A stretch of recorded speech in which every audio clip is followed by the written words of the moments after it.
өнөөдөр уул хаан тос барахад хэрэглэх зөвшөөрсөн улсын химийн сайжруулалт. Хэмжлэгтэй үр дүнтэй хэрэглэх бактерийн бүхэлдийг багасгах арга сэдвэр хийх судалгаараа тойлж ихийг бэлдсэн маань. За эсгэс уур амьсгалтай Монгол орны нөхцөл бол усны хангамж асуудалтай байгаа. За ялангуяа говийн бүсэд бол усны хомсдол хэрэгтэй байдаг. За нэг талаасаа уулуурхай тоосч бол түгээмэл асуудал ихэд байрны асуудлыг одоо тус шийдэг байгаа томоохон асуудал байдаг. За жишээлбэл уурхайн одоо тогоон зам хөдөл тэмүүлэх зам бүтээгдэхүүн тэмүүлэх экспортын зам энэ бол их тохиолдолд ямар хатуу учиртай байдаг. Ийм учраас тоосчлтын хэмжээ бол өндөр байдаг. Тэгээд хамгийн их түгээмэл хэрэгэлдэг арга бол одоо цэнгэл бусаар буюу цэвэршүүлсэн саарал бусаар замыг ойрох усалж тоосыг тогтоох юм байдаг. За үүнийг бол энэ байдлаас сайжруулж усыг бол тодорхой химийн боловсруулалтын дагуу химийн одоо бодсон үйлдэлүүдээр одоо энэ усаар тоос барах аргыг боловсруулах болгож илүү чанарыг сайжруулах аргыг хэлэх юм аа. За энэ жишээ харуулъя. Оюутлын төслөөр хоёр зүйлийг хэлэхэд авсан байна. Энэ бол оюутлын төслийн цаана бол цэцэн хөтөө бажид хүнтэй харагдсан. Анаан бол энэ офисын байгууллагууд камп харуулж байдаг.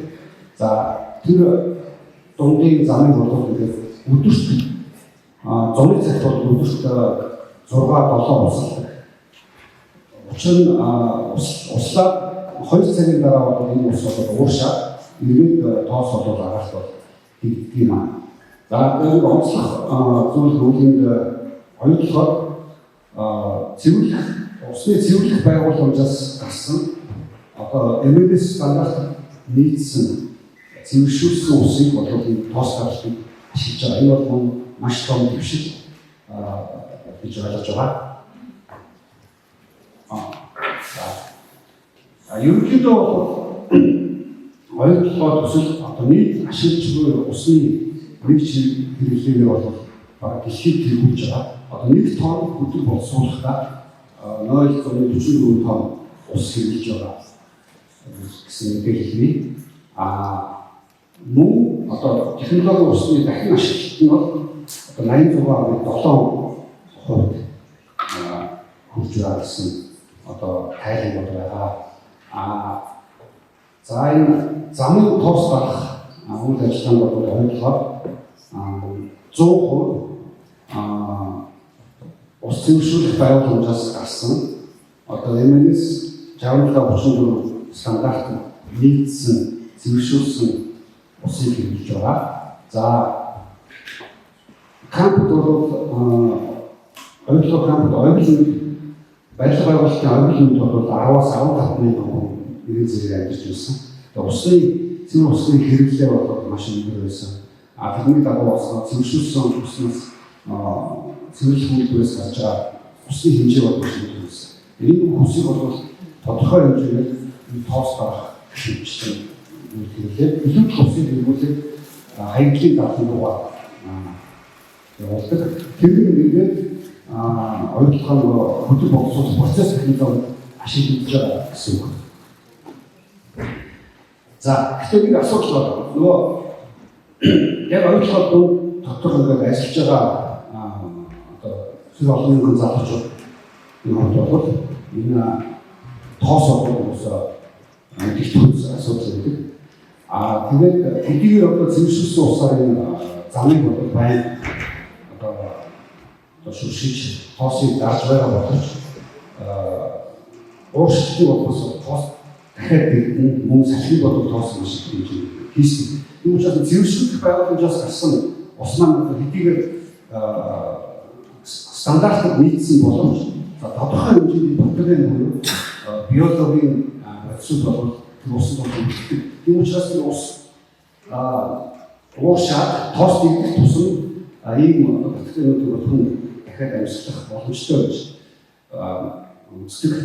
Тийм учраас энэ байдлыг сайжруулахыг бол энэ химийн сайжруулалтын хамт бол хэрэглэхийг бол санал болгож байгаа. Юу дэлхийд даяар бол хэрэгжилж байна. За гадагшаа идэх процессыг бол маш их хэрэглэдэг. Энэ бол одоо усны гадагшаа хөвчийг өс буулж усны одоо хатуу одоо бие эсрэг тоосон зэрэг ногох чадварыг ის сайжруулах юм арга болно. Тэгэхээр хөвчний гадагшаа идэх процессыг бол биологийн одоо өөрөө одоо деградац орж одоо байгаль шимэгддэг гэсэн ийм онцлог дараагаар явж байгаа. За мөн одоо бусад давс, магний хлорид, кальц хлорид, төрөл бүрийн полимер янз янзын одоо бодисуудыг хэрэглэдэг. За энэ бодисуудыг хэрэглэх явц бол бас энэ зөвхөн одоо усны хэрэглээг багасгаж одоо биологийн бүтээгдэхүүнийг агарт техникийг одоо бууруулахаас гадна энэ бодисууд нь өөрөө бас тодорхой хэмжээний нөгөө биоцидын буюу бактерийн эсрэг үйлчлэгтэй гэх юм бол нотлогдсон. За тэгээд ийм усны одоо химийн сайжруулалтын технологийн эрхлүүлсэн бол аливаа одоо уурхаа дундаж уурхаа бол усны хэрэглээ одоо замын өсөлтийг бол 30-70% буу. За тэгээд жишээ бол дундаж уурхаа гэж үзэхэд бол өдөрт нэг 30 мянган тонн өдөр боловсруулдаг байлаа гэж бодоход. Тийм уурхад бол одоо төрөл бүрийн одоо хэмжлүүдээс жилдээ бараг $2 сая хэмжих боломжтой. За бүр илүү томоохон уурхад өдөрт 100 мянган тонн, 150 мянган тонн өдөр болсон. Жилдээ бол 30-50 сая тонны төвшөнд явдаг. Тэгэхэд бол үндсэндээ $4-5 сая хэмжих боломжтой. За энийг яаж тооцоолох аргачлалын талаас нэмээ. За дахиад энэ байгаль орчин дэвшилт байдлыг одоо төвчрөн бодохоор энэ усыг бол дахин ашиглаж байгаа хог хаягдлыг буулж байгаа юм. Үйлдвэрлэлийн хувцас одоо гарч байгаа тоосыг буулж байгаа хог хаягдлыг буулж байна. Үйлдвэрлэлийн зардлыг бол бас нэгтгэж буулдаг. За ажилчдын болон уурхайн орчинд ажиллаж байгаа иргэд болон одоо мал амтдын эрүүл мэндийг хамгаалах тийм сайн талтай агаарын чанар бол зайлшгүй. За мөн бол усны хэрэглээг багасгаснаар усыг бол нөөцлөх боломж үүсэж байна. За энэ химийн сайжруулалтын одоо сайжруулалтын хэрэглэх бодисуудын одоо түгээмэл концентрацууд бол маш харьцангуй одоо бага хэмжээнд хэрэглэгддэг. За Монгол улс бол хим технологи хөгжсөн улс бол биш. Бүх химийг бол гаднаас орж ирж байна. Энэ учраас бол миний одоо судалгааны гол сэдэв бол эсвэл Монгол бас та бүхэндээ адилхан Монголдоо хийж байгаа материалаар энэ тоосыг бас дарах юм эсвэл тоос анхнаасаа тоос бэлтгэхээс сэргийлэх боломжийн талаар бол миний судалгааны судалдаг энэ бол миний ажлын гол сэдэв байгаа. Энэ талаар бол өөр их явах хэрэгтэй. За тэгээд эдийн засгийн хөтөлбөрүүд ер нь бол дунд жуухад 77% одоо цөм машин цөм гэж усны машин уурхад үстэй коммац 930 гэдэг том одоо тэрэг байдаг. Тэр бол жишээ 200 тонн ачаад хийж чаддаг. 200 тонн буюу 200 мянган литр ус хийх чадвартай. Дундаж уурхад бол тийм 4-5 тийм машин ажилладаг. Коммац 930 бол нэг цагт 200 литр бензин дуудчихаа 150-аас 300 хүртэл. Тэгээ 200 литр бензин зах зээлийн ашиг өргөжүүлэх шиг одоо эдгээр төгрөг орж байгаа газар дээр нэг юм уу хоёр машин нэгдээ жилдээ бол сая долларын зардал гардаг. Зөвхөн түлшний зардал.